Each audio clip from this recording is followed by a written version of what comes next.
What's up?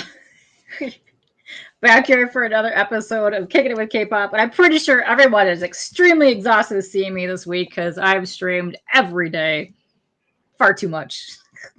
No rest. Yeah, and I love that you're enjoying your McDonald's, which is fantastic. But yeah, we're gonna have fun because two of my past guests are back here. We got Gerald and Frank. What's up? What's up? That's right. Howdy. Hi, guys. What's happening? Hopefully, you're both doing well over there, and you're on vacation. Sorry to interrupt you on your vacation. No such thing as vacation. It doesn't exist in my life. It's just working somewhere else. Nice. Well, hopefully you have at least a good time. Try to. Nice.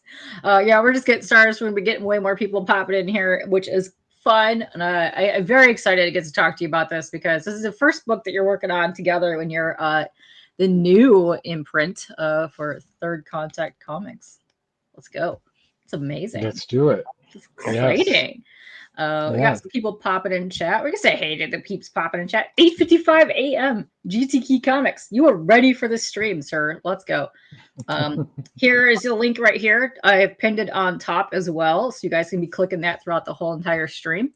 Let's see. Well, I got things just flipping up. Hello to everybody. We got John. Cool aesthetic on this book. You think you might back it? Oh, yes. Maybe when you're over. Yeah. Yes. Think about it. Gonna win you over and make you back it. Let me tell you. That's right. To everybody popping in chat, thank you guys. We'll get way more people in here. It's a weird time for me. Is today Tuesday? It is Tuesday, isn't it? It is. Yes. Holy moly. Yes. I hope. Listen, this week could calm down and slow down for like just a hot second. Just take a time and slow down. Would be lovely. You got to make it happen though. This is very true. I also feel like I streamed about 9 times since yesterday. So Is that what it feels like? Oh my god. Yes. I can't wait for tomorrow. I don't have no streams. I can chill and watch some myself. I know. What? All right. It's time to make it weird because that's what we do here in boom. And then bam. Hi. Hello, Gerald. What's happening? Hello. Oh man. Hi. I know. We're going to do some introductions. In case you haven't noticed, you've been here several times before in the past. One of my favorite guests. I'm not just saying that. You're always fun to talk to. Always good reasons. And some comments there. Well, that's because you have the craziest audience. Right. It's a madhouse. Yeah. I think that might be true. I know. It fits with our aesthetic of weirdness, which I love. Yeah, we love weird too. Yeah. So for those that do not know Gerald, please give us an introduction to who you, what you do, how you been. Well, I'm Gerald. I like long walks on the beach. I like Enya. I'm really into astrology. I'm a Cancer. I'm a comic creator, primarily an artist, but sometimes a writer. But now sort of Frank has taken over those reins from me. I feel free as a bird. I do the grunt work, the writing grunt work. And like you said, Immortal Coil was sort of my introduction, sort of back into the comic scene. Mm-hmm. And Frank is on board with that now too. That's now under Third Contact Comics. So Frank and I are doing that. Going to be finishing that series together. Ooh, and yeah, I'm an indie comic book creator in the self-publishing scene, and here we are.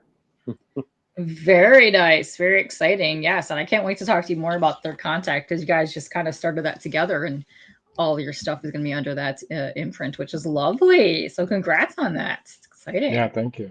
Yeah. It's been awesome. It's been really great. We got a lot of really cool stuff, and if we have time, we can talk about some of those. We can only talk about a couple of those projects. We got a lot of stuff in the pipeline, and as we get closer, we can talk about those later in the future. But we got Immortal Coil, 1,000 Cuts, Love and Death on the Dark Side of the Moon, which is a really cool project. We're both pretty excited about to get going when we can, when we have a timeline. But that's how it goes in the indie comic scene. You do the best you can, Oh, for sure. Definitely. And no, you've been on for, I've had you on for Mortal Coil, Devil's Gate. This one, I think I had you on for something else too. I can't even remember, but it's all kind of blurred Mortal at this Coil time. 1 and 2 and Devil's Oh, yeah, Gate. yeah. Yes, which is very fantastic. I can't wait to see where it's going on with that because I very much enjoyed that series. Very fun. And I know Frank's down there. how's the McDonald's going, Frank? I was enjoying being pushed aside for a little bit, so I wasn't the center of attention. But I had the opportunity to stuff my face. So who am I? I'm Frank Martin. I'm a writer. I write novels and short stories and comics. And I think primarily this year I was planning just focusing on my series Grimspace, which was like fairy tale sci-fi stuff. And then around December last year, Gerald kidnapped me and has made me work on all these projects. So my plan of just doing one series this year is kind of gone kaput. And now we're kickstarting 1,000 cuts together, and we got a lot of stuff in the pipeline. Amazing. So yes. I know. You were very excited because I've also had you on the show a couple times too, and very excited for the things that you've had. Kind of interesting mix of stuff over the last 2 years. I have a bit of writer ADHD. I bounce all over the place. I have scratch. I think maybe I was on here for hospice. Yeah, Lester for sure has been a hit for sure. I still have people sending me scooter memes from that.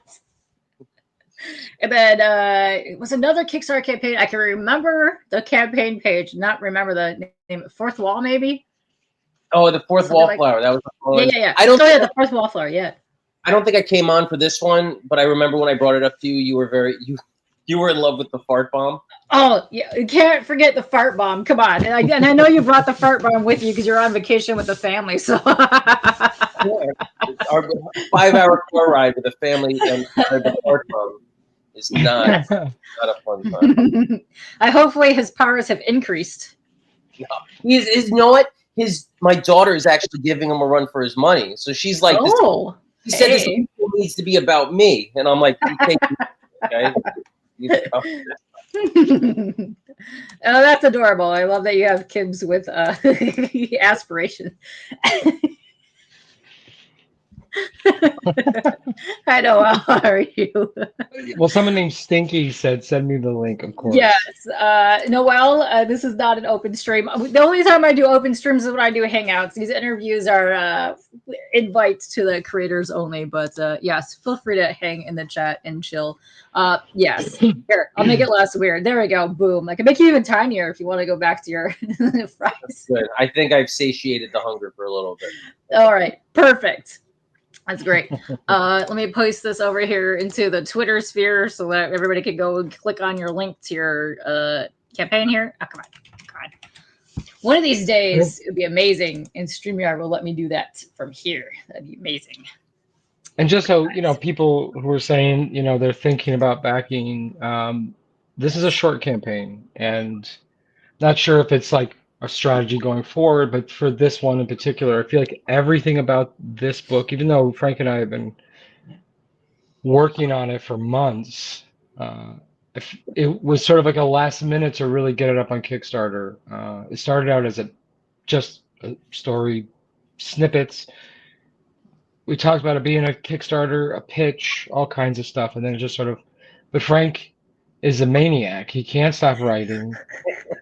I give him, he jokes around because I do throw a lot of shit at him, but he's a maniac. He's like you and your podcasting. I mean, he just can't stop writing. You can't stop streaming. I know. Well, I feel bad. Okay, so I still have 6 people I'm trying to throw in by the end of the month, and I feel so bad all the time when I cannot have everybody on in a month for their campaigns, and I just feel like, no, I need to have people on. But I'm trying to branch out and have other people do these so I can send some people to some other streams in case I can't hit everybody because I'm worn out. I'm tired. I need a break for like a whee seconds. Yeah. But no, I feel bad. But yeah, I love meeting creators and doing this and pimp spamming galore campaigns all over the place, because even it gets me so excited when I see people get funded. And yeah, I'm like, I like encouraging people and sharing stuff out, and that's fun for me. I love seeing that. I don't think creators give enough credit to people like yourself that have us on, that get to talk.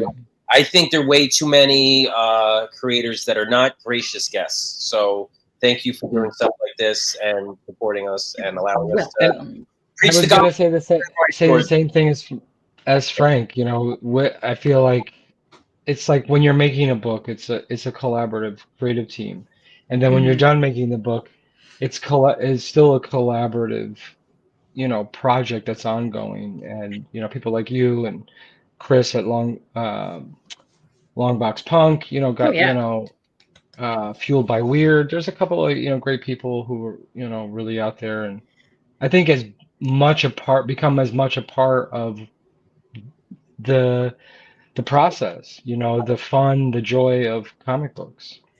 Oh, I am super excited, because it's a lot of times when I go to share the campaigns around, like the same people just share them out galore all the time, and I absolutely love to see that. And I'm very excited because I backed oh man, I backed Jeff's last book, Jeff Schiller, and I'm on the back cover. I'm surrounded by Pistol Shrimp and Longbox Punk and a couple other of the homies that are on the back page for it. That just shipped out, but I can't wait to get that because I'm all up in my hoodie being all dumb. So yes, very excited for that. That's nice. Yeah, Jeff's cool like that. I know he's I love talking sports smack with him too. It's great. Oh boy, we'll probably get there. We'll probably get there, especially if Jeff shows up. So talking about the Knicks, please God. Oh, I know his beloved Knicks. Don't. I know. I know. But yeah, this is a short campaign, so thanks for having us on, even though you're exhausted. So people are thinking about backing it. Of course, you know, we're not pushing anyone, but it's, you know, not every comic is for everyone. So true. But if you check it out and you dig the art, you dig the writing, you know, Frank and I love it, and we want other people to love it too, you know. So you got about 2 weeks to, you know. Yeah, and you're doing about a 15-ish day campaign because you launched yesterday, and this is bananas. I mean, I was gonna do 14, just threw an extra day on there. Yeah.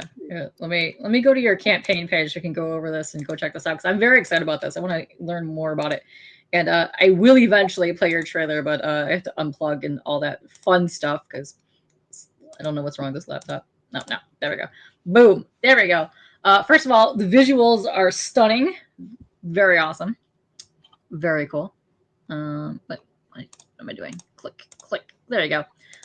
What is up, CJ? Yes, we are live. Welcome on in. CJ. What's up, baby? Yeah. I know CJ. You know, CJ, you probably ran into him in the New York sphere as well. Well, CJ, because last time I was on, CJ Pathor was on from Devil's Gate, and they were battling over the name. That's right. I don't know where Tate is. That's your Santa Cruz brother. I'm not sure where he is. I'm going to have to send out to the alarms, get him in here. What's up, Victor? What's up, BBB? How are you guys doing? Victor's awesome. I don't know Victor personally, but I actually follow his artwork. Yes. I will have him and DM on for Madcaps coming on soon. Cool. Very cool. Yeah. And what is up, Cran? How are you guys doing? I love everybody popping in here. I love it. I love it when people interact with the chat, because this is why we're here. Oh, look, you got a backer. We're just chilling here. Let's see. That's amazing. That always like, woo. But yeah, if you guys are just joining us, there's a campaign page here. You guys launched yesterday, which is insane. You're already at 3566. You already smushed your goal over here. And you're already at 129 backers. So first of all, let's give you a huge round of applause. Woo! Let's go. Thank you. Very nice. I want to say both of you, because I've backed both your campaigns before. You both run really awesome, tight ship and good quality stuff. So yay. Thank you. Appreciate that. So look at this. So if you guys want to back, you got to do it before Wednesday, April 30th at 10 a.m. Eastern time. For a short campaign, you guys are just kicking ass here, which is fantastic. Absolutely love it. And here, let me get down here grab piece of artwork or something. All right, cool. You guys want to explain what this is all about for 1,000 cuts here? I like the artwork. It's very lovely. Sure. I'll get started. So 1,000 Cuts, it's about a woman named Chio. She has a bit of a troubled past, and in the process of cleaning out her father's house after he passes away, she cuts herself on a sword, and the sword is sentient. It speaks to her and compels her to kill people.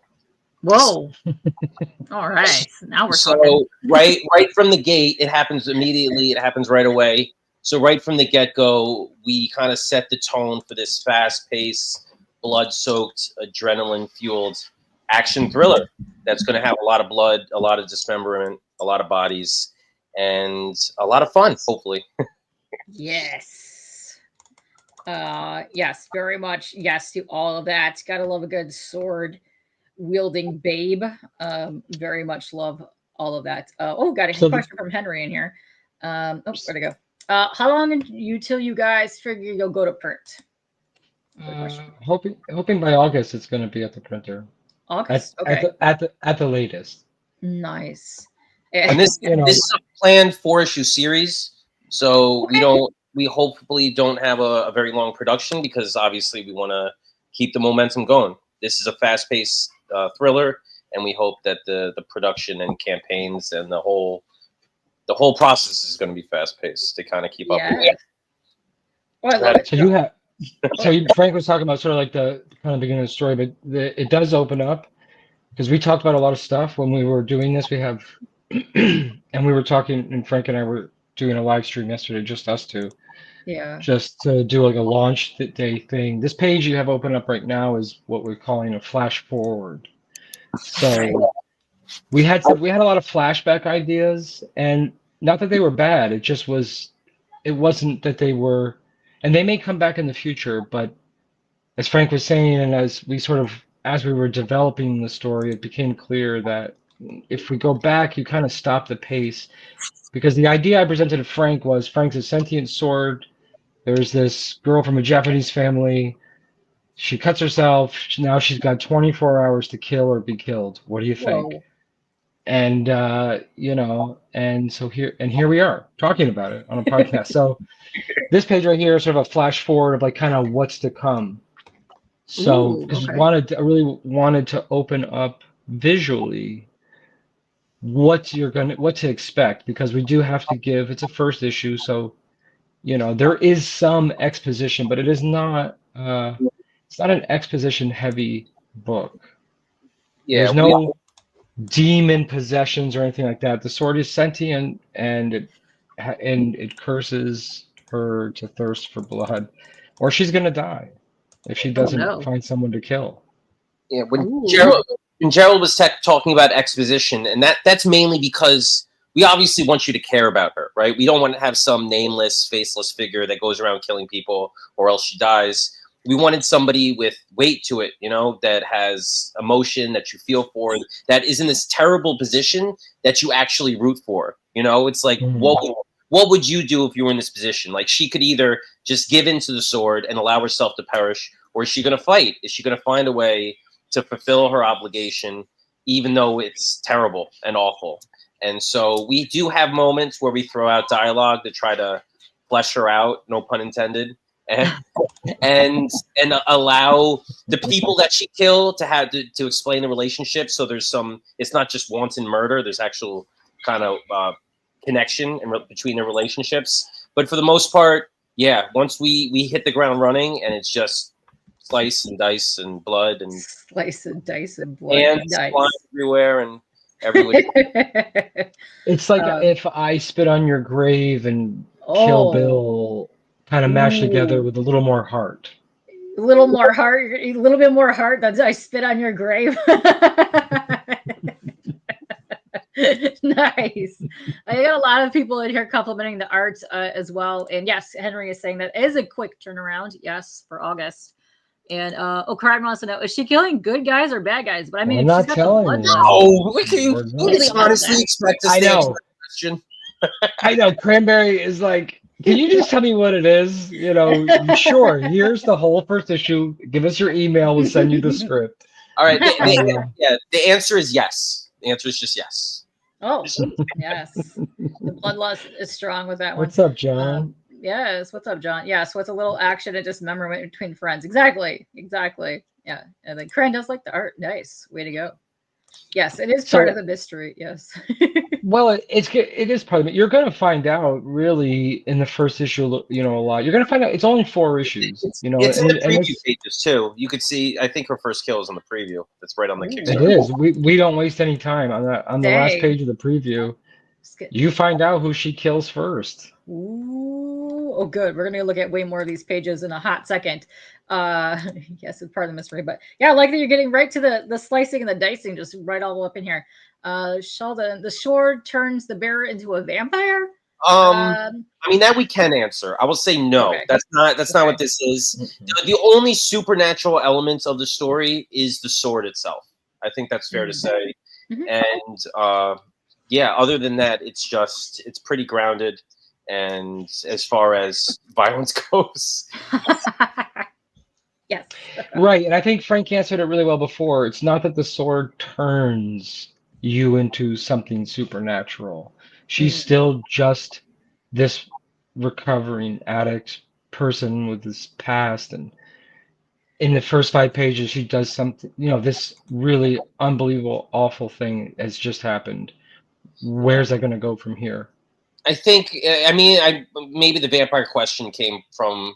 I don't know. Maybe so I would say that the sword craves blood, but it does in the sense that it craves blood to be spilled. You know what I mean? It's not like ruthless. Right. The sword doesn't absorb blood like to stay alive. It is about taking souls. It's about taking life. It's blood is just the visual representation of like taking life, of causing, death and destruction. So blood is a big part of it, visually and aesthetically. It's really, honestly, besides the character development, the rest of the story is not like super deep. This is like supposed to be a very visceral, nonstop sort of supernatural thriller, and we don't get too deep. We want to leave the series still with some mystery, because if it becomes something that people become invested in, and Frank was saying it last night, we have a lot in our back pocket to make more. Ooh, nice. Very exciting. I think when Gerald says it's not super deep, the element of the story he's talking about is the plot, right? The plot is she has a sword and she has to kill people, or else the sword is going to kill her. Like, that's the plot. That's it. And what's developed over the 4 issues is interpersonal. It's characters, it's relationships, but the plot is just she goes around and she needs to do this thing. So that's where we're not getting deep on it. It's not some like big thing where she needs to break the curse and find all this stuff. It's like, it's not that complicated, but it does. I mean, we may touch upon some of that stuff, but again, we wanted to also make a comic that's like just bloody fun, just a bloody fun comic that could be cathartic. It could be, it's fun to draw. Frank's written a great script. I'm enjoying drawing it, and I think that we're having fun making it, and so I think that readers will have fun reading it. All right. Tank is saying he's sold, and like the Curse of Masamune, possibly. I know there's a couple Asian lores that have something to do with like the bloodthirsty swords and things. This is a very good question. We had looked into like samurai history and stuff like that. A lot of that's not expressed in the book itself, but it's definitely there as far as we are concerned in research and the place that we were coming from when we were writing and drawing. This is a very good question. Does the sword help addicts recover? You have to find out. Yeah, we'd have to find out. But as you can see on this page here, I like how you encased anything how the sword is talking to her in that black and red. Yes. Just gives it kind of more sinister, like cursey vibes to me. But yeah, it's just and that's Rob Jones. Blood. I mean, Rob Jones did a great job introducing that lettering. He lettered the first issue of Mortal Coil. He's lettered a lot of people's books. It probably might not be on the show. But he did a great job, you know, with the actual captions of it and the lettering. Oh, yeah, it looks Make great. The art comics looks fun great. again. That's right. You can't make.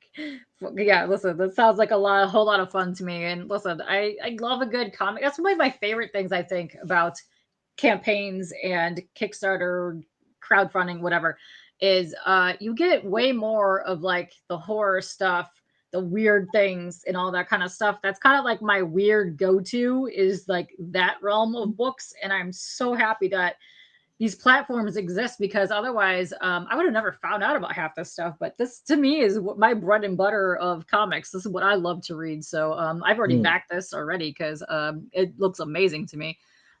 Very excited. Yeah.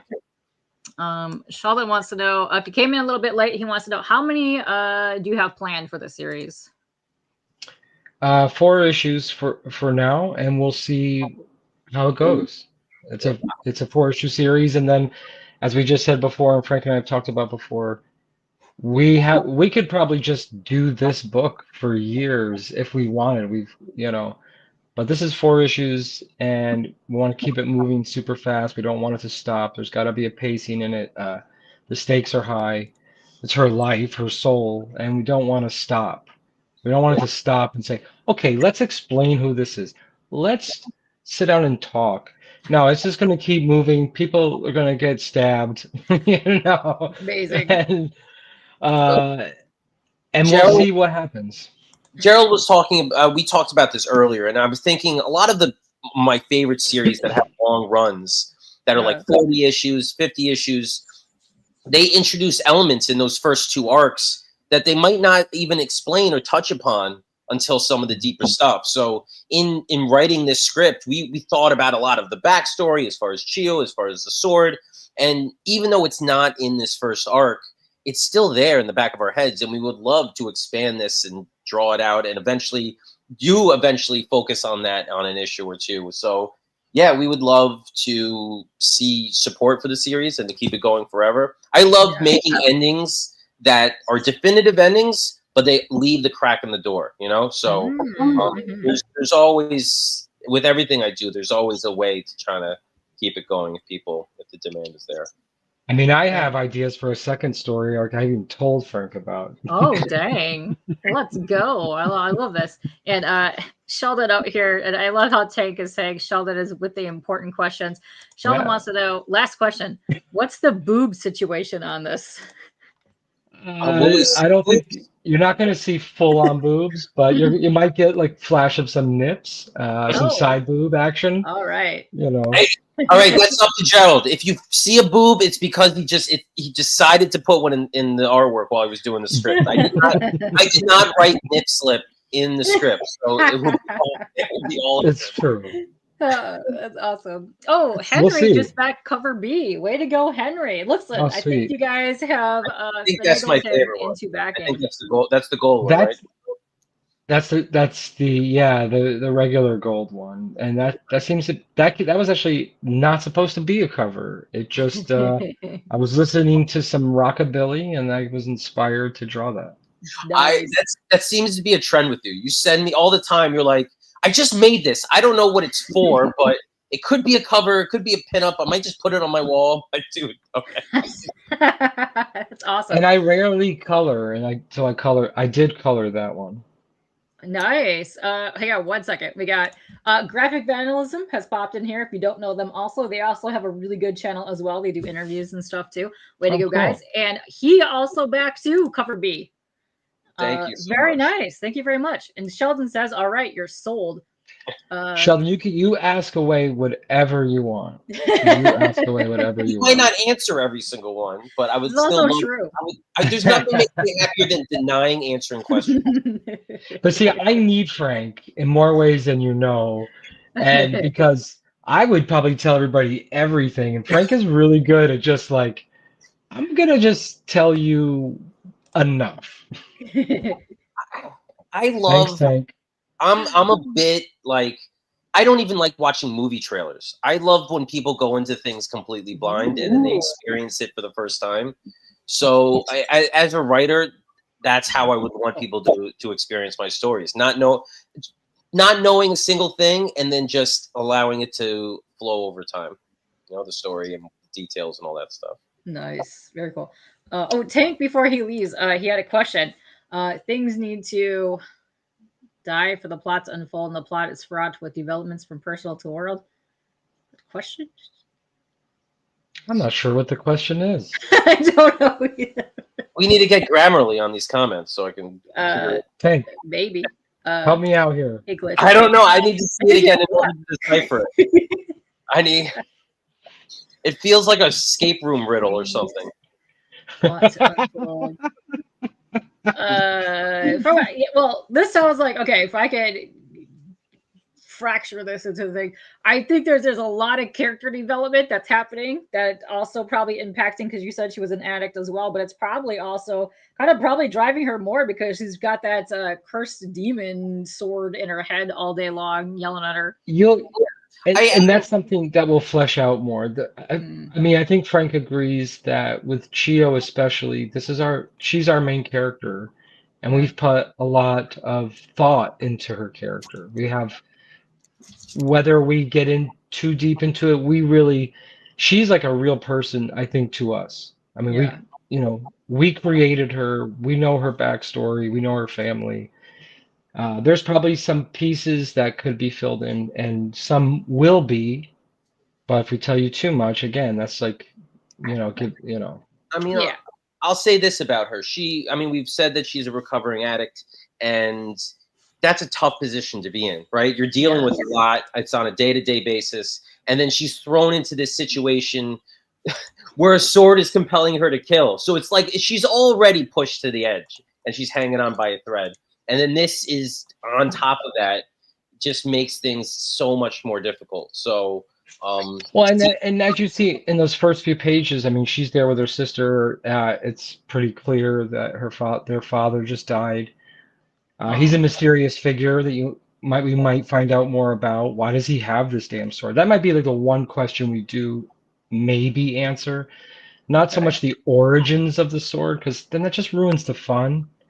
And I think Frank really pushed that point, and I'm totally down with that. Like, if you answer every single question, it kind of becomes boring in a way. Like, you take away the reader's imagination, the reader's sort of joy of like guessing or thinking, what the hell is going on with this thing? And you gotta kind of spell it all out. Nerve-wracked with anticipation for the next series, the next issue as well.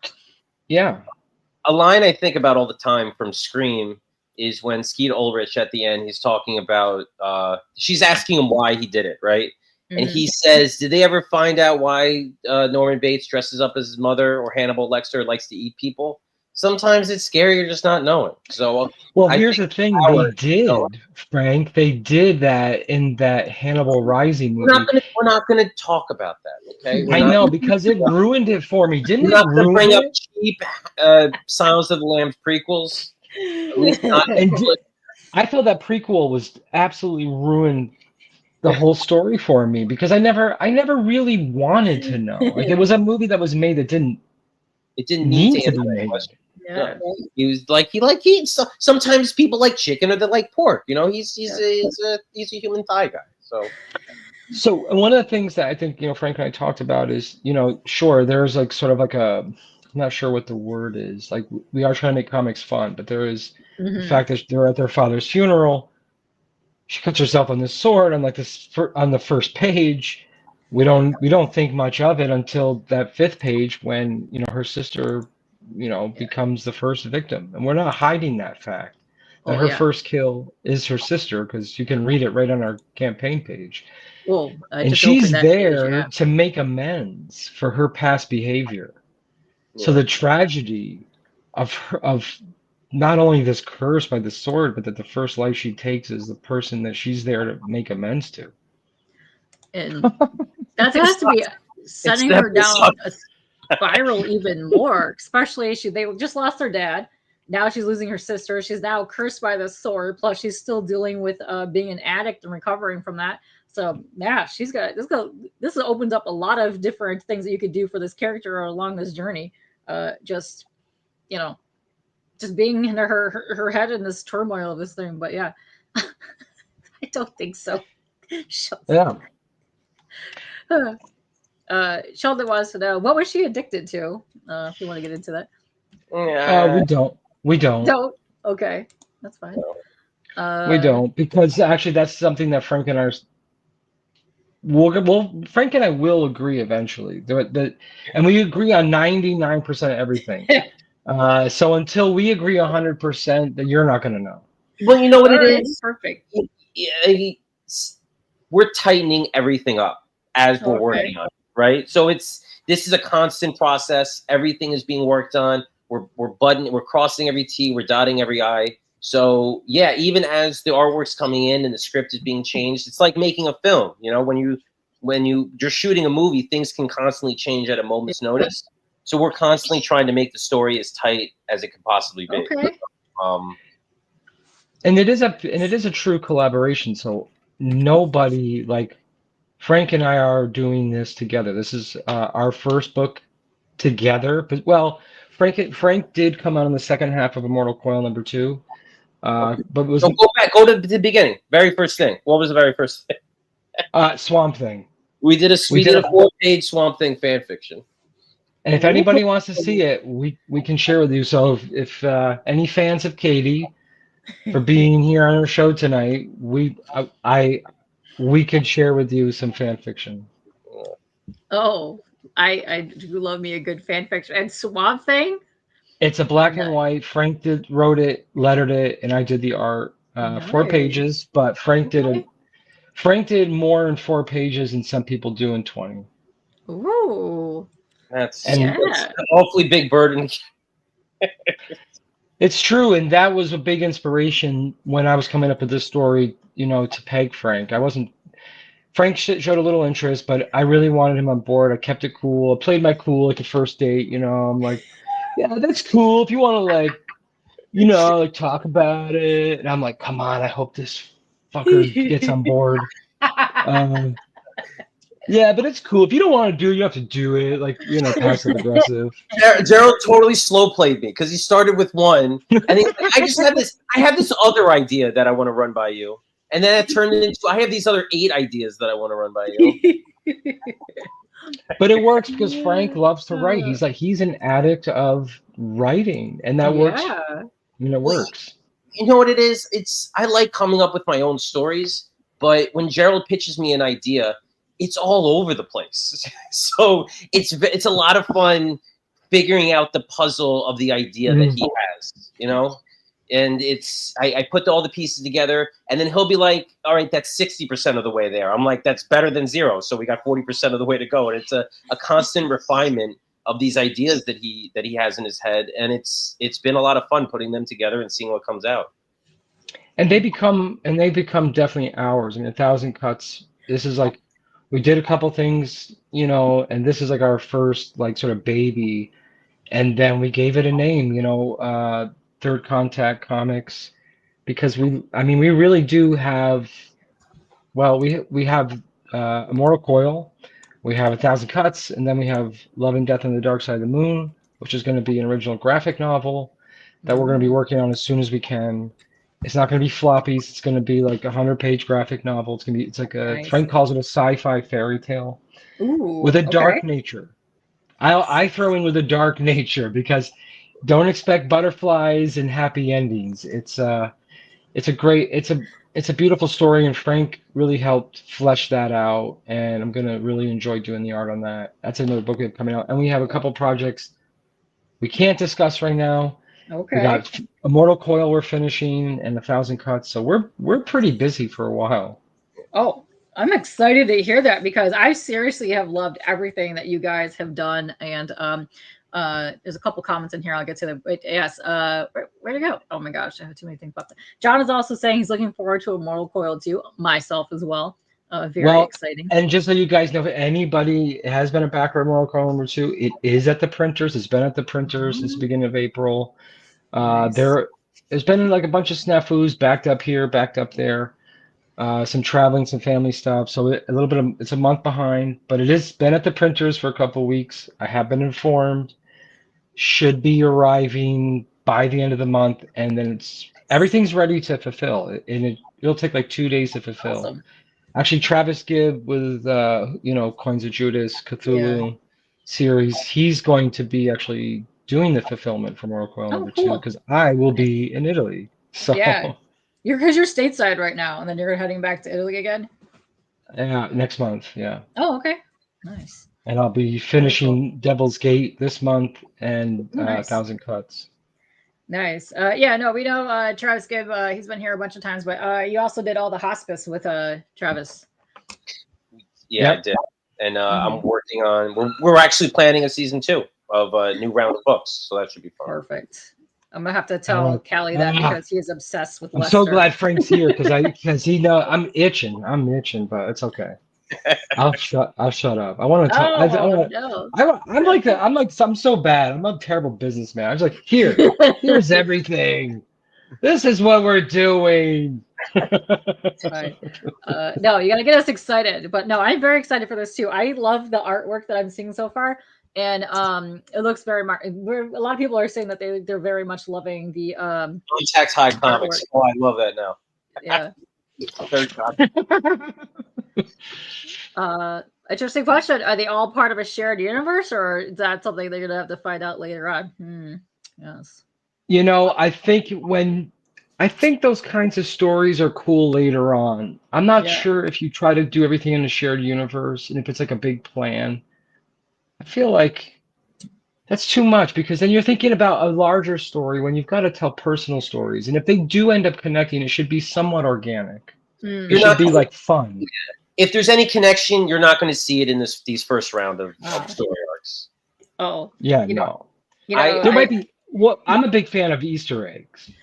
And there will be parts in this book. Ooh, okay. I mean, even in these preview pages, I mean, you'd have to know. People might not know. I mean, there are things on the shelf. There are certain artworks that are part of like sort of Japanese demon knowledge. Ooh, okay. Ooh. Just for fun. Not that the sword is a demon or anything like that, but it's to give. Because I'm thinking about their father, whether we get into it or not. So it's when you're drawing a comic, I mean, you could do these things. And I think that I want to make stuff that you can go back later and say, okay, that makes sense now. Or like, oh my God, I remembered that from issue number 1. And then we're in a totally different book and it's like a little Easter egg, I love that kind of stuff. Also, I know how you can unite all of the universe. You slide in Fart Bomb in every issue and just put him inside. Every issue. Yes, Fart Bomb boy gets slaughtered. So there's going to be Immortal Fart Bomb. There's going to be 1,000 Fart Bombs. Yeah. Love and Death on the dark side of the Fart Bomb. Listen. Yeah. Bam. That's what it needed. Oh, John saying Easter eggs are awesome. You hide stuff in books all the time. Listen, I love that kind of stuff. I also love books that make you think too. So like you get to the end of a series, but then you go back and reread it and you're like, oh, there's that thing that like, just opened up your eyes like a whole million times. So you're like, I like this better now. Yeah. Or what's really cool is if you give everything the whole farm away in the beginning, like say issue 4, maybe we do a larger size issue. We can include some behind the scenes stuff.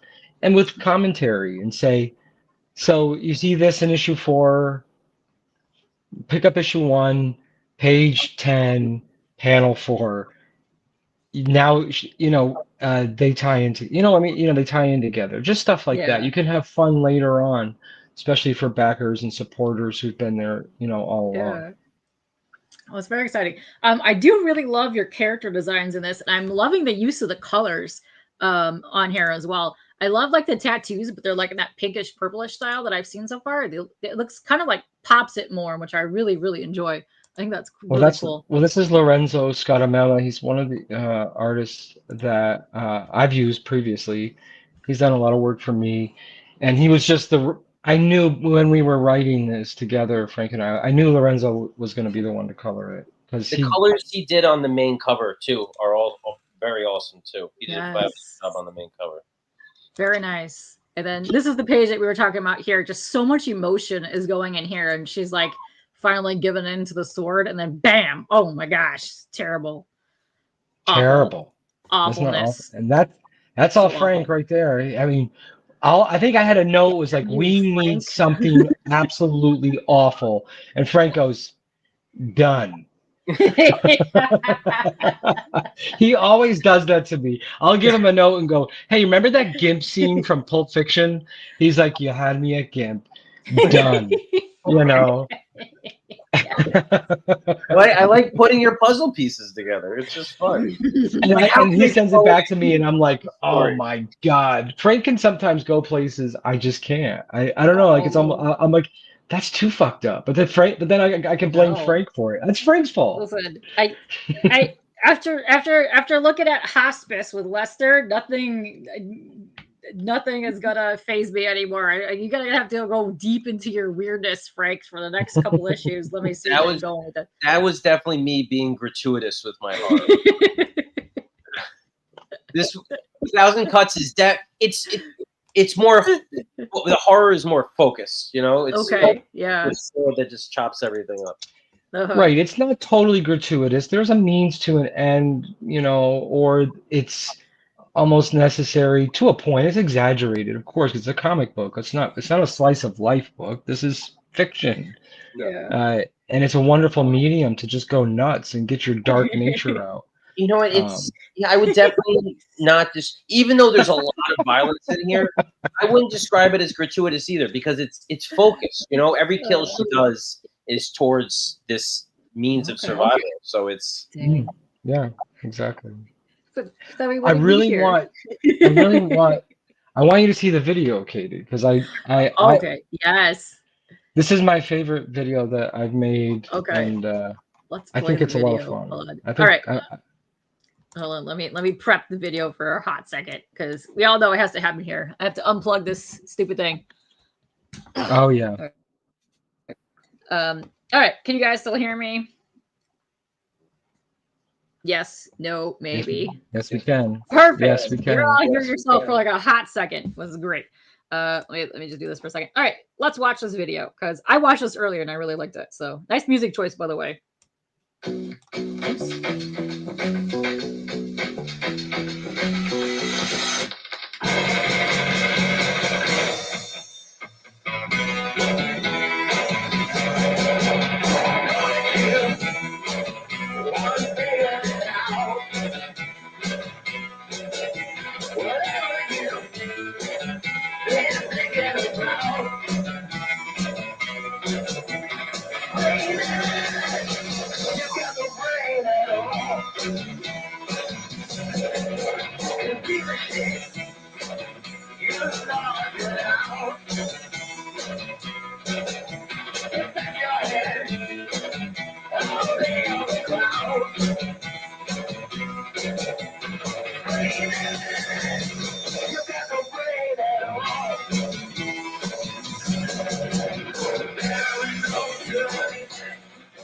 Ooh, that's some saucy stuff. Hold on, let me plug it back in here.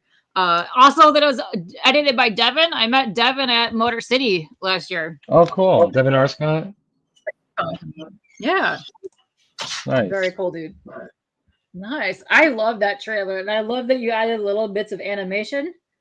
Very cool. Yes. John is saying that was very cool. And if she kept the safety on the sword, then we wouldn't be here. We wouldn't have 4 issues of amazing story, and Frank wouldn't be murdering innocent people. No one's innocent. Let's be clear. I'll say one thing about this book. No one is innocent except her sister. Interesting. Yeah. Well, and that was the one note Frank and I had, that the first kill had to be the most innocent, pure kill of the whole series. Okay. All right. I didn't realize that. Now that I'm thinking about it, there's nobody else that's good in this story. No one else is good. You're going to be rooting for all of it. Interesting. Also, I was reading that as you were going, and it says 2 women cursed by the sword. Interesting. Well, because there's a character, we can give her name. Her name is Onyx. She's a very sadistic sort of crime lord of the city. She's an interesting character. And we didn't really include her so much in the story part of the campaign, because she doesn't really come towards the end of the issue. All right. So we are going to obviously do an issue 2 campaign. When we do, Onyx will play more of a role. Nice. Interesting. I love that you little added that in there because that was very intriguing. I was like, 2 women. Interesting. Sheldon here, note to self, don't get into an argument with a gal holding a sword. This is advice for everybody. Life advice by Sheldon. Very That's much his so. YouTube channel. Frank Martin, the transporter. You know, I do share my name with a lot of very popular people. I'm not even the only Frank Martin in comics. Wait, that was is that his name. his name in the movie? Yeah, it's Frank Martin. That was, yeah. Jason Statham's character. Wow. Yeah. You know what's going to be happening? You have to transport all these dead bodies that you're murdering all over the place now. Is what's going to be happening. I know. Gotta call Mr. Wolf. Very cool. You've gained some backers right over here. We're at 133. You're up to 3727 in funding. Let's go. Let's get you way more stuff here. Let's see. Where do we leave off? Thank you guys, by the way. Whoever's watching and has backed, really, it means a lot.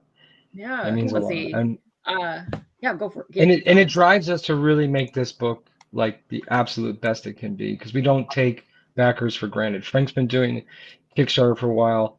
This was my first year really on Kickstarter, and I can say that Frank and I we were honored by every pledge, every single pledge that comes through. Here's your whole team there. There was Devin there, and you are still in your early bird for the first 48 hours because you launched yesterday, so you still have some early bird options available, I believe. Let me see. Yeah, that ends tomorrow morning, Eastern Standard Time. Eastern Standard. Perfect. Yeah, we're gonna go over your tiers in a hot second. Yes. Let me see. Let's clean anything else down here, and then I'll go back up to the top. Perfect. Yeah. Let me stop here for a second. Here, let me leave it at that page right there. Let's go over your tiers real quick. Let me go check these out because you have some really good tiers and some really good price points on these that are absolutely fantastic. Very much love that to see that. If you just want to pledge, go for it. No reward. We can start that at $1 to anything. And as you can see here, I have already backed the Yokai edition. You're awesome. I very much a lover of Oni and Yokai, but I love that you did that. But I love this cover here. It's just something like gnarly about it that I super big time love. Yeah. And this is selling out fast. You have limited this to 50, but there's only 14 left. So holy moly, yeah. It's a very short campaign, and I personally have never done much like Kickstarter exclusives, but a lot of people will say things are limited. And they're not. And I feel like, a lot of stuff will come back for issue 2 campaign, but really wanted to make it special. So this is a fast campaign with very limited rewards. We could bring it back if 50 of those go out, wasn't my expectation. It's possible Frank and I would talk and we bring it back. But I also love the idea that you got to get on this stuff. You got to get on it. I never ran a campaign with an artist before. It's hard for me as a writer to be mobile with my art and my covers and stuff. So Gerald could just be like, I could just change it a little bit, whip it up real quick, and now it's a new cover. So we could always bring it back and do something different so that limited run really kind of stays there. Well, the thing is, I never want to introduce a cover that wasn't there from the beginning, because then people might change their pledge or say, "Oh, why wasn't that there for me?" The only case scenario would be saying, "Okay, wow, 50 of those went. We're going to add another 25." Yeah. And then it's really limited. Then that's it. You had to be there. I love the idea of you had to be there. Yes. That's fun. And that's what makes Kickstarter special. If we're going to do Kickstarter, we should. And I think and me too as a backer, sometimes I wait, sometimes I jump on things right away. And I've missed things. I've been like, but we might have some at conventions too. We might overprint a little and have some at conventions. Nice. I don't know. We'll see. Yeah. I'm very much, I've been going gung-ho over the last 2 years backing campaigns, and I kind of had to slow down more a while due to a bunch of crap happening. But I was like, no, I need this in my life. So yes. I backed this one too. So this one here is the cover that I backed. I'm highlighting this one now because I have the one right here. And what I love about this is insane. It's you have this limited. There's 14 left. $12 for your comic, but also if you clicked it, shipping to the United States was like just, I think, $19 total, like a whole total. Like it was like under 20 bucks. Yeah. Yeah. Well, that's amazing to me that you guys are doing that. I love that. And yes, 40 people. Yes, thank you. I would love it very much if you guys can go and repost and share this all around. Because if you can't back, please share it because other people might want to find it and back it themselves. So yeah, please. That's right. If it's not your thing, maybe you know someone it might be, and that is huge. Yeah. Let's see. Oh, this is also cool too, because you're also getting, this is cover B, which is this yellowy gold one here. The digital plus digital wallpapers as well. Nice. Yeah, I started doing digital wallpapers with Immortal Coil. Somebody asked for them, and so now I just do them for every comic. Nice. They're fun. Some people like them. I've gotten messages like someone sent me a picture of like their phone with one of my Immortal Coil wallpapers, and I was so flattered. I said, I'm going to always do these. Very cool. And this is cool too, because this is your early bird, which ends tomorrow. So for $75, you're going to get a whole bunch of stuff in here. So let me see if I can find this here. Here we go. This one right here. You're going to get a lot of stuff. All 5 covers, digital deluxe edition, sticker set, the embroidered patch, and 3 prints signed by the both of you. That's insane. Yeah. That's a huge deal. That's amazing. That's a huge deal. That's also limited, and you have 34 left of those. People are picking that up big time. Love it. I love seeing that. So very cool. But yeah, get on some of these. They're very nice. And then if you just want the digital edition, $6. That's very popular. Listen, I get it. Shipping is stupid to most places right now. And look, there's Tate. There's your Santa Cruz bro right there. What's up? My brother from another mother. What's up, Tate? What's up, Santa Cruz? Yeah. Let's see. Digital. Okay, so what's the difference between the digital one and the deluxe edition? So the digital deluxe will have 6 more pages, and it's going to be maybe just some pencils and ink, some commentary by Frank and I, some character sketches. Just maybe you might get some backstory that you wasn't there before. Nice. I love that. Very cool. So just for a couple bucks more, like with $2 more, you can get yourself some extra stuff. And it's only exclusive to the Kickstarter. Nice. Very cool. Yeah, I mean, so after everybody gets their digital rewards, we and everybody's had a chance to check it out. Then when we put it, wherever we're gonna host it later, it'll just be the regular digital version. So you can only get the digital deluxe while our campaign is live. Very cool. I love that. And then here is cover A, which is that one right there. Very nice. Yeah. Very cool. I love that you're also the tiers for these. I love that they're names, and I love that you're giving them a little bit of snippet to some Japanese folklore for all of these. Well, just so people don't think I or Frank invented those names. They're real things, just to give it some mood, just to give it like some cool vibe. No, I love that. It's awesome. And he's like, he remembered you. Tate, I'll never forget you. Our first time together here on Kickin Show. I don't even know what your face looks like, but I did a drawing, and I hope you do look like that when I run into you one day. Oh, amazing. I hope definitely run into each other down somewhere in Santa Cruz would be amazing. But yes, I love that so much. But yeah, very cool covers. You have really good covers on these. I love that. I love she's got the sword there. She's just looking dope. She's looking sad. Oh man. But yeah, if you want this one, it's $10. Get on that action right there. Nice. And it was the first image we drew as part of the project, right? I drew that image before we had a script. Ooh. So it's funny because I don't think anybody would, maybe I shouldn't say it, but it's fun. For me, it's fun as an artist. As the covers and as the script Frank came up with the script, and then we were definitely sure what we were doing.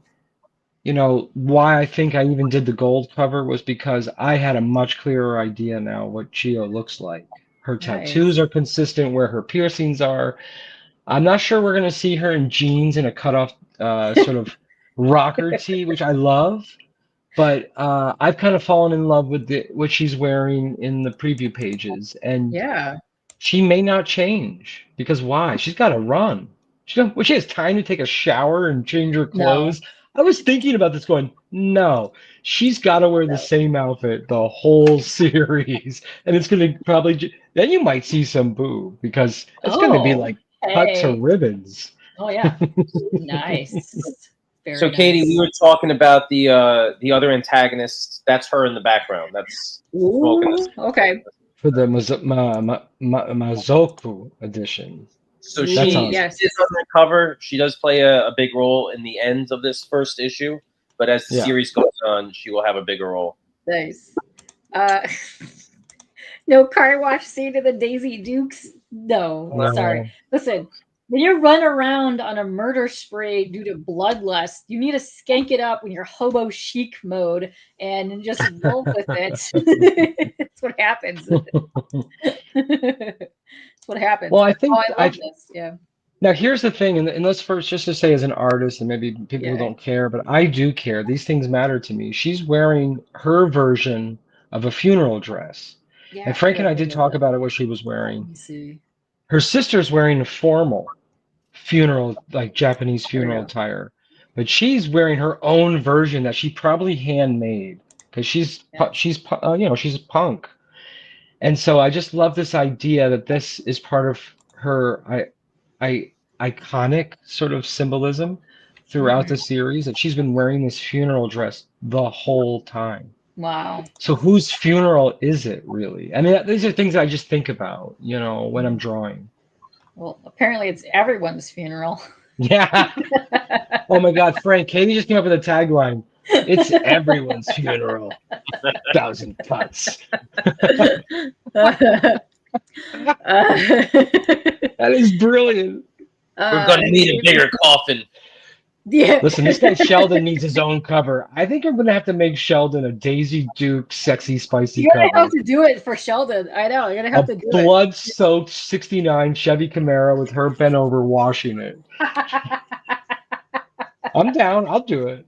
Listen, Sheldon, you pay. I'll do it. In front of a McDonald's too. She might have went there on McDonald's. And frankly, watching from the window, like.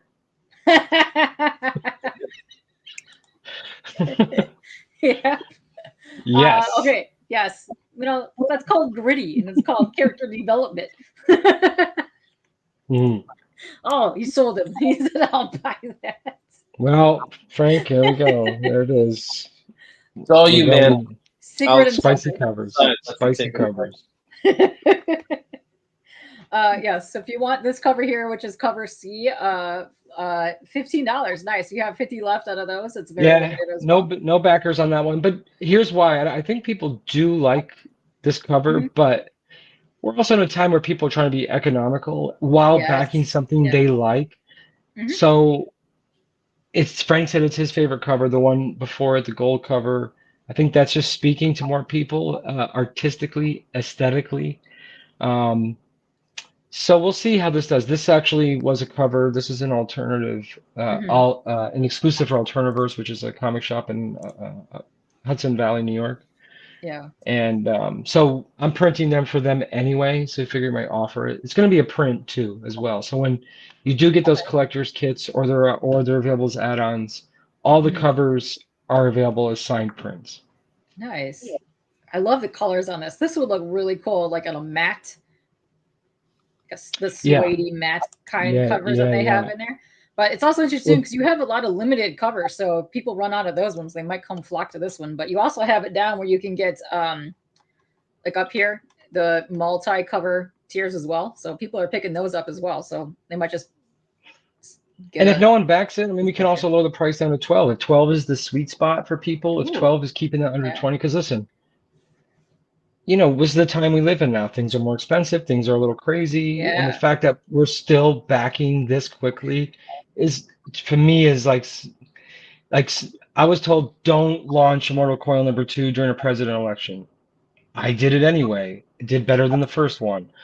Oh my God, we can't launch comics during a tariff war. And it just speaks to the power of comics. And I think Frank and I make a great team, and I think it's coming through. Thank you. Thanks, Tom. I think so too. And hang on one second. Where did I just see that? I like Glitches say, yes, car wash at the end when she finally gets a bath, and there could be an epic battle at the car wash. It's going to be the post-credit scene. We're going to put it back. At the end, she walks to the car wash. Can you imagine if Frank wrote me a script and it said, "Okay, so car wash scene." Panel 1. It's a beautiful car wash. Yes. Sunny day. The water is glistening. It would be beautiful to do a bloodbath slaughter showdown at the car wash. You know, we could have a lot of fun with that. I would very much. But then you got to introduce a car wash. Don't challenge me, please. Don't make me figure out a way to car wash. Could be a side story. I love it. It's so good. But yeah, I love the art because I remember you posting these on Instagram and showing off the art for some of these.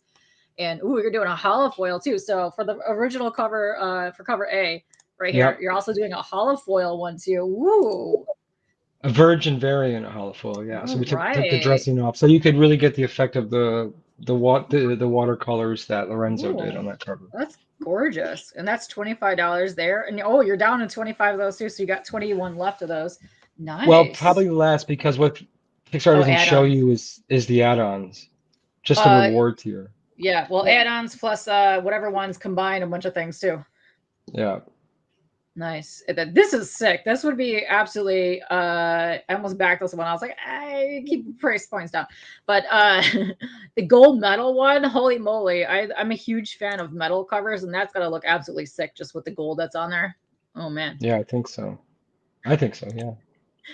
It's just Kill Bill meets car wash. Yes, bring the weird, Sheldon. Yes. And then Frank can pull up in his car and transport, clean it up. Do clean up at the end. That's right. Yes, bloodbath at the car wash. That's right. Listen, I think I like where this is going. I think there's a story in there somewhere. There's definitely a story for sure. I love it. And then you've come down here. Okay. This is also something I love that you guys are doing too. The international pack. You don't see people do this, and I love that you guys are doing this. This is fantastic. So you could get covers A, B, and C physical, plus the digital deluxe edition, the digital wallpapers, stickers. You're gonna get the sign print and any stretch goals unlocked anywhere in the world. And I think this is absolutely phenomenal for $45. Yeah, super cool.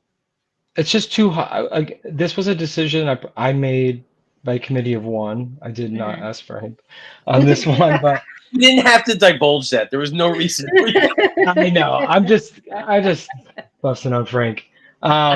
It's done well for me in Immortal Coil to kind of, because I think it takes a while to really build an international fan base, and I think that the more a series continues, and right now what's going on with Canada and China and all parts of the world, I mean, shipping makes a lot of that stuff almost impossible without, if you don't have like pretty good expendable income.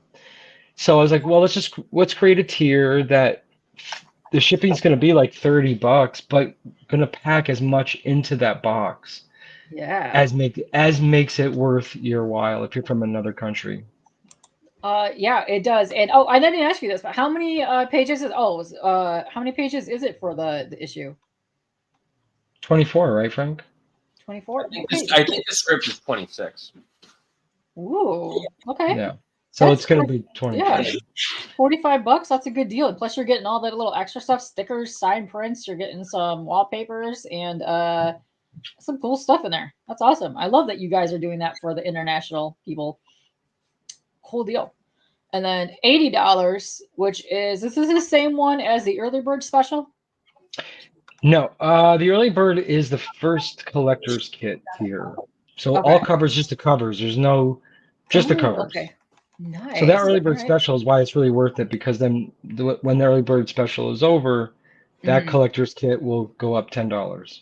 Oh, okay. All right. Yeah, because you're getting the digital deluxe, the sticker set, plus the patch, and then the 3 signed prints over in that one. Plus you're getting all the covers in it. So almost the same thing, but you're not getting the sticker set and embroidered patch and the prints over there. So yeah, that's a dope deal if that's the case over there. And then that will be limited once those start selling out here. And then this one is going to go up after the early bird. So that's going to go knocked off tomorrow and back to this one here. Very cool. Yeah. Nice. Oh, you're also getting, okay, I don't see that, but you're also going to get the exclusive trading card set as well. Which I keep meaning to put on there. That is a stretch goal. Okay. Unveiling. I haven't even said that yet. So if we get to a certain, whether it's backers or a certain amount, I will unveil the artwork for the trading card set. People have been backing it anyway. It's going to be, characters, Chio and probably Onyx, Lovely. I like that. And it 26 pages plus nip slips. That's a deal. Boom. Plus you get Bloodbath at the final issue. You're gonna need that. Sheldon, you're gonna be our editor. Sorry, Devin. Sheldon's coming on as editor. We need more nip slips. Nip slips. That's all he'll say in the meeting. Nip slips, car wash, Daisy Dukes, done. Okay, see you guys. Hold on. Because we have a I only have 3 notes and they're always the same. Wait. I think I just solved this problem here. Now, if you want a cameo, listen, for $100, Sheldon, you could get your own nip slip with you wearing Daisy Dukes right here. If you back this, get yourself in that right there. Bam. There you go. Yeah. There you go. Yep. Bam, Sheldon. Sheldon, we'll show your nips. We'll show your Daisy Dukes. While Camel toe, whatever you want. That's right. Yes. Yeah. Nip slips and under $69. Nip slips, camel toe car wash. Done, Sheldon. Perfect. For $100, get in on that. And I see who has backed that. So do I. Well. I know exactly who that is. I know exactly who that is. And you have 4 Mr. of those Santana. left. Boom. Yep. John. Yes. For $100, get you in on that. And that one's also exciting because not only it comes with and it comes with covers A, B, and C. A, B, and C plus an 11 by 17 print of the page. Nice. That's pretty exciting. That is a good deal for $100. Listen, Sheldon, that's where you want to be at.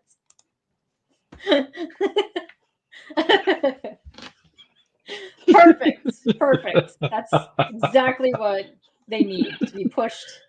I've got a fever, and the only prescription is nip slips. That's a pretty good Christopher Walken. But listen, he was right here with us in the room. It was amazing. Fantastic. This is also fantastic. I'm a huge fan of retailers. I say this all the time. $125. You're going to get yourself 25 copies of cover A, 10 copies of cover B, and 1 holofoil, but you're going to create a back cover made just for you. That's amazing. That's right. It's a little different than just, hey, you're a retailer. We'll give you a deep discount. We'll give you a deep discount plus put your logo on. The back cover will only be that comic retailer's logo. Nothing else on it, just their logo, design real nice. And a nip slip. And a nip slip. That's never a Brian T. Wolf. Yo, Brian. Nice. And that is not limited. So any retailers out there, you want to get in on that, perfect. Hit them up and get this. I do have one that messaged me today. I think they're going to be grabbing that tomorrow. Y'all be wearing gold diapers, but I'm going to need those nip slips. Like slipping that. I'm just saying. Perfect. Get it on that, retailers. Okay, this is also interesting too. The quality of this is quite awesome. I've seen you hustle this around the last couple days there. Get your haven't had any grabbers yet because listen, I'll say this quick. I won't take up too much time. Yeah. When you're not printing 10 million Funko Pops, they're expensive. Just like any action figure statues, you have to make the mold. The first one is always the most expensive. It may seem like a high tier, but it's really not. Like when you add it up, what you get in this collector's kit, like we're not doubling our money or anything. There's only, there's 5 of these. One's already being shipped to me next week. Nice. So I'll be able to show it. I'll be able to show it because there's a custom box. Frank and I are going to sign it. I'm going to do a color remark on the box. Oh, nice. It comes with the covers, all the add-ons. Wow. So it's a pretty nice deal. Yeah. That is pretty sweet. So for $300, you get yourself a very limited, cool thing happening here. Plus, you get remarked on the side. That's awesome. You get all this extra stuff happening there. Limited of 5 of those, and then this is all cool too because you get a original artwork for cover A for $500. Let's go. Plus one of those all available. Now here's the thing: if you also on the Emperor edition, all the covers, Okay, nice. That's awesome. Plus the original art. So that's a pretty good deal because that's gonna be a hot ticket item there, Bob. I think so. Plus you get all the extra goodies too, as well. So that's pretty amazing. So yeah, for $500, you get the 11x17 original art for. Let me see if I can find it. This one right here. Very cool. Oh, that's awesome. Let's see. Anything else down here? And all gone because dang, you already got some of these already gone. Wow. Damn. That's it. There it is. There you have it. This is a new thing. Interesting. Oh, so yeah. So anyway, so Frank and I decided that, in case anybody missed Immortal Coil or they're new to this campaign and maybe they were fans of Immortal Coil and they don't know Frank's work, or they're fans of Frank but they don't know my work. So we put some of our books up there as add-ons. If you want to check out what else that we are doing. Very nice. And then let's see. It looks like you have some stretch goals here with a lot of the extra homies that I noticed as well. Yep. You got Toxic Pond here. Torres, Jonathan Hedrick. Yep. Yes. Adam Barnhart. Very nice. Sean over here. You got all the cool people happening here. Unicorn Vampire Hunter. Nice. You got all the good stuff. There's more of Travis right there. Haunted Box. John. Everything's an issue 1 except Haunted Box. There's a reason for that because I have a story in there. So. Oh, okay. Nice. I love that. I love that series. It's real good. Let's see. Hold on one second. What did I just see here? Beautiful campaign page. That's correct. Yeah, very much so. Thank you, brother. I don't think that's gonna happen. That would be a very limited edition that Sheldon will have to back. Look what Sheldon has done. There's always one apple in your bunch, Katie. I know. Listen, he's obsessed with the orbs. I know. A very good question. How long have you been writing and drawing comics? The both of you. Question. Having me go first. So I mean, this is a weird question because I wrote my first comic maybe 15 years ago. Okay. And then I did nothing with it. And then I decided to actually make comics 12 years ago. And then I did nothing with it. And then I maybe published my first comic 10 years ago. So it wasn't like a switch flipped and I just started making comics right away. But I've been, I would say, scripting for 15 years, a pretty long time. Wow, that's cool. Well, I started comics as an artist. I didn't start writing until I was much, much older. I mean, I started drawing comics at 7. I got kicked out of my school for drawing a comic of Donald Duck as a vampire draining the blood of Daisy Duck. What? And I got sent home because there was a lot of blood on it. And I was so excited. I couldn't wait to do this for a living. And that's all I did for, almost 2 decades. And then I took quite a hiatus. And then I had kids, opened a comic shop in Maine, was pushing a lot of other artists, kind of like felt maybe I was done with it. And it was really like only a year and a half ago that it was like now or never to really, put my artwork out there for the world to see and see if anybody would be interested in what I do. Yeah, and for just popping on last year, I want to say, I saw what you're saying. Oh shoot! I want to knock my headphones out. It quacks you up. Yes. Yeah. Way to go. So what I was to say before I knocked my headphones out is, dude, for the last year since you've been on here, you put out a lot of awesome stuff, but it's also really amazing because you're doing so much art now that your art has been improving since the first time I've started seeing your artwork, and that's amazing. I think that's a problem with if you're a comic artist, and it might happen with writers. I don't know, but I know, and Frank maybe could answer that, but as an artist, if you stop, you don't pick up where you left off. I mean, sure, I haven't stopped drawing. I haven't stopped painting and doing design work. That's been actually was a big part of my career, film editing and graphic design.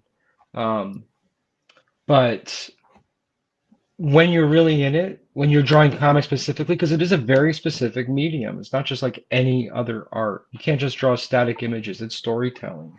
It's taking a script that Frank will write and try to bring that story to life in a way that keeps the reader engaged. It keeps the flow.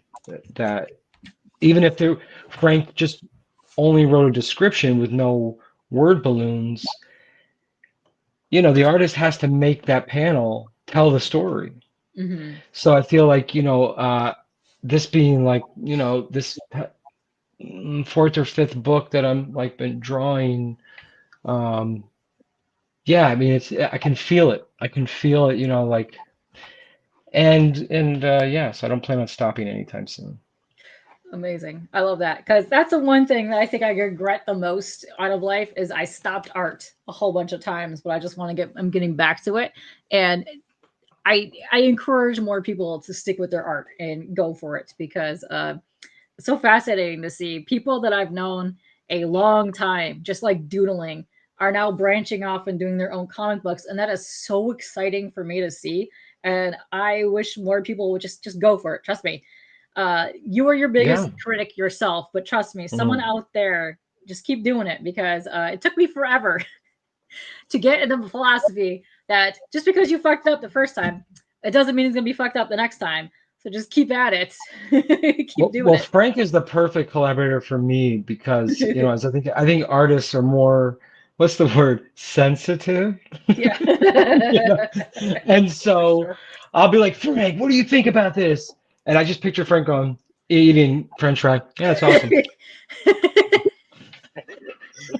And I'm like, ego brought down to ground level. I love this guy, Frank.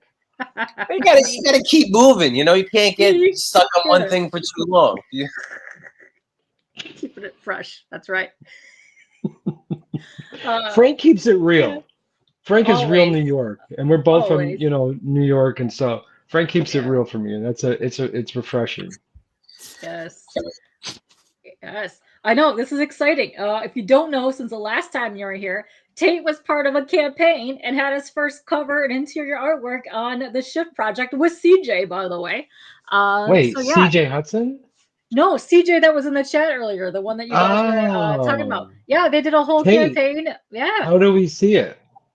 How do we see it? Wait, is it in late pledges? Hold on. If it's in late pledges, I will go ahead and send it to you. Hold on. Let me I don't mind. I would love to see what my brother from another mother's doing.